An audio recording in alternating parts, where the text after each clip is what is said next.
ఏదన్నా ఫ్రస్ట్రేషన్ ఉంటే దీని మీద కాసేపు చూపించేసుకోండి.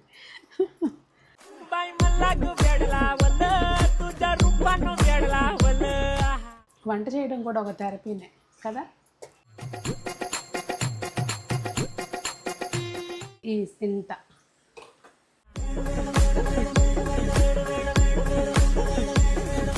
ఎక్స్ట్రా ఫ్లేవర్ యాడ్ అవుతుంది, చాలా బాగుంటుంది.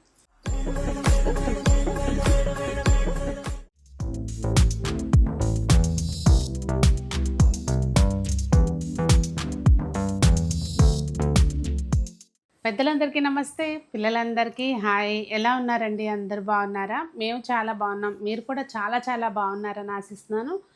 ఈరోజు వీడియో ఇదిగోండి, రౌండ్ సొరకాయ తెచ్చానమాట. ఇలాంటి సొరకాయలు దొరికినప్పుడు పులుసుకి చాలా బాగుంటాయండి. ఇవాళ మనం ఏంటంటే సొరకాయ దప్పలం పెట్టుకుందాం అనమాట. సో మంచిగా ఎలా చేయాలి ఏంటి అనేది చూపించేస్తాను.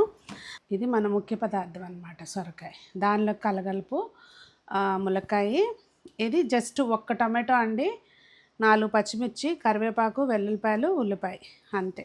ఈ ములక్కాయను ముందు సొరకాయ మనకి ఎంత ముక్క కావాలో అంత కట్ చేసేసుకుందాం ముందు. ఫుల్లీ లేతగా ఉందని అనుకుంటున్నాను.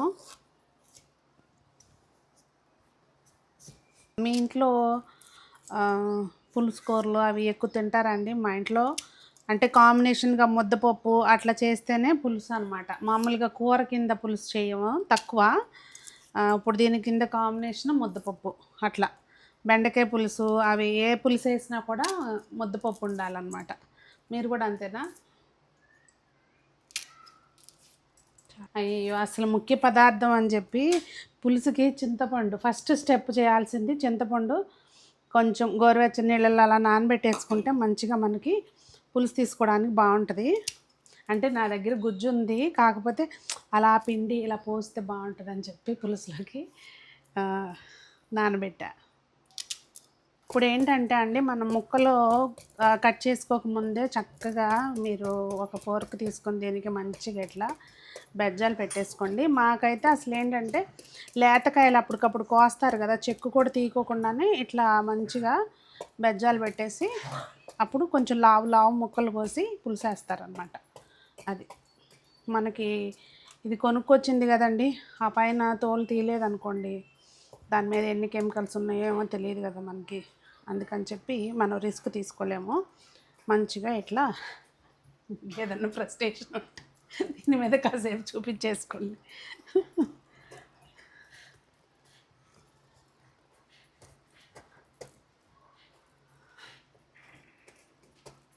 వంట చేయడం కూడా ఒక థెరపీనే కదా.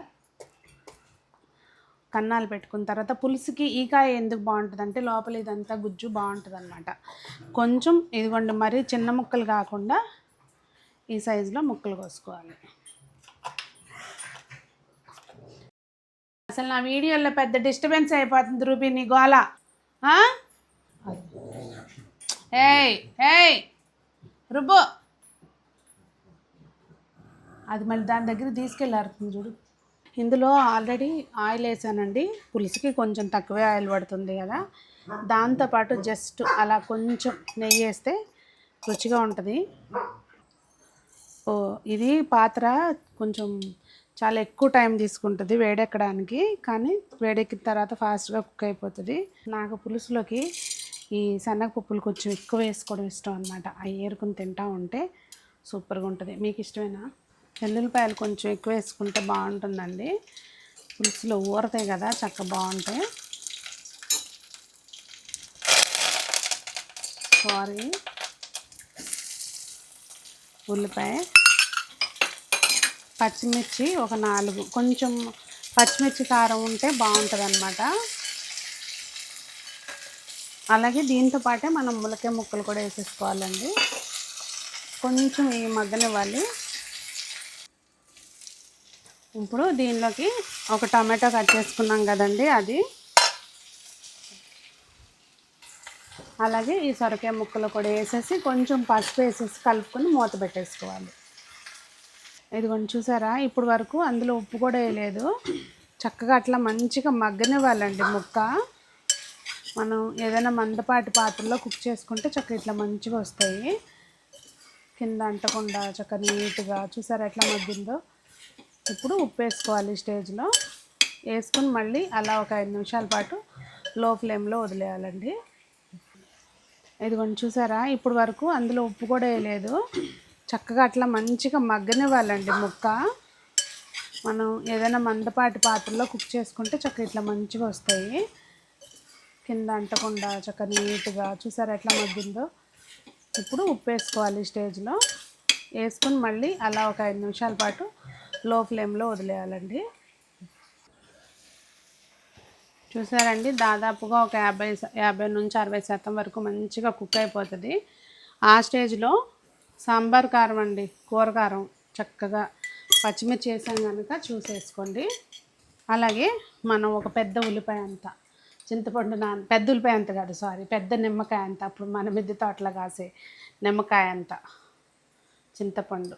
అంటే మాకు ఎలా తెలుస్తుంది మీ మిద్దె తోటలో నిమ్మకాయ అంటే అనుకోకండి. ఇంత చక్కగా మంచిగా చింతపండు పులుసు పిండుకోవాలి. ఇప్పుడు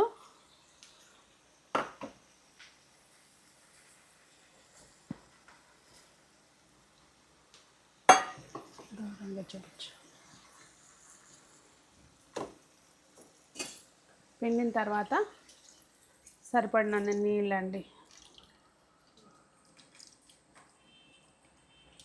ఇదిగోండి ఉప్పు, కారం, పులుపు వీటన్నిటిని బ్యాలెన్స్ చేయడానికి కొంచెం బెల్లం ముక్క వేసేసుకుని చక్కగా మంచిగా ఒకసారి కలిపేసి అది మనకి మరగడం స్టార్ట్ అయ్యే వరకు హైలో, ఆ తర్వాత లో ఫ్లేమ్లో సిమ్లో పెట్టిన తర్వాత ఒక 5 నిమిషాల పాటు మంచిగా సన్నటి మంట మీద ఉడకనివ్వాలండి. అప్పుడు మన పులుసు రెడీ అవుతుంది. అదిగోండి చక్కగా ఉడికిపోయింది పులుసు. అయితే ఇంకా మీకు చిక్కగా కావాలి అనుకుంటే కొంచెం ఒక 1/2 స్పూను బియ్యపిండి కలిపి పోసుకోవచ్చండి. ఇది మేము ముద్దపప్పుతో తింటాం కనుక ఈ మాత్రం పులుసు ఉండాలి. ఇంకొంచెం పలుసుగానే వేసుకుంటారు అని నేను ఇట్లా వేస్తాను అనమాట. అది మీకు నచ్చితే అందులో చక్కగా కొత్తిమీర చల్లుకోవచ్చు. నాకైతే అందులో ఏ ఫ్లేవర్స్ ఇష్టం ఉండదండి, అది అలాగే బాగుంటుంది నాకు పర్సనల్గా. ఇంకా కావాలనుకుంటే మనం ఫస్ట్లో నెయ్యి వేసాం కదా, ఆ నెయ్యి దానిలో వేసుకోకుండా ఒక స్పూను విడిగా వేడి చేసేసుకుని జస్ట్ కరివేపాకు ఒక్కటి వేసేసి మళ్ళీ అది అందులో వేసామనుకోండి ఎక్స్ట్రా ఫ్లేవర్ యాడ్ అవుతుంది, చాలా బాగుంటుంది. సో ట్రై చేయండి. మరి ముద్దపప్పు కాంబినేషన్ తోటి ఇంకా అప్పుడే భోజనం టైం అవ్వలేదు, తర్వాత భోజనం చేసేటప్పుడు అప్పుడు మళ్ళీ చూపిస్తాను. అన్నంలోకి పప్పు వేసుకొని దానిలో కాస్తంత గుంట పెట్టుకొని నెయ్యి వేసుకొని ఇలా పులుసు వేసుకొని కలుపుకు తింటే ఇంకా మాటల్లో చెప్పేదే ఉందండి, అమృతం. అదండి ఈరోజు వీడియో. మీకేమనిపించింది అనేది తప్పకుండా కామెంట్ చేయండి. అలాగే మీరు ఈ పులుసుని ఇంకేదైనా డిఫరెంట్ వేలో పెడతారా ఏంటనేది కూడా తెలియచేయండి. అందరూ బాగుండాలి, అందులో మనం ఉండాలి. ఇలా మనకు నచ్చిన వంటలు తిని జీవితాన్ని ఆనందంగా ఆస్వాదించాలని కోరుకుంటూ మీ సంగీత.